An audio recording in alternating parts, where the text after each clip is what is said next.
કેમ છો મિત્રો, સ્વાગત છે તમારું અમારી ચેનલ વિલેજ રસોઈ ગુજરાતીમાં। આજે આપણે બનાવીશું લીલી હળદરનું શાક।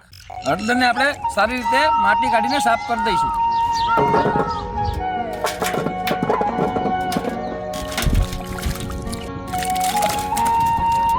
લીલી હળદરને છોલી લઈશું।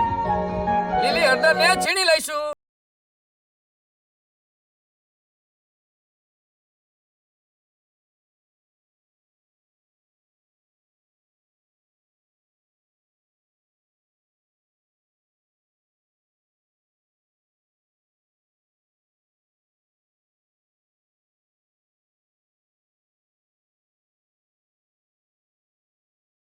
તો હવે નાખી દઈશું આપણે છીણેલી હળદર।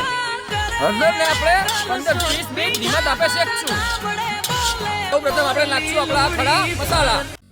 જો મિત્રો તમે અમારા આવા પૂરેપૂરા વિડીયો જોવા માંગતા હોય તો ઇન્સ્ટામાં બાયોમાં અમારી યુટ્યુબની જે લિંક આપી છે ત્યાં જઈ તમે અમારો પૂરો વિડીયો જોઈ શકો છો।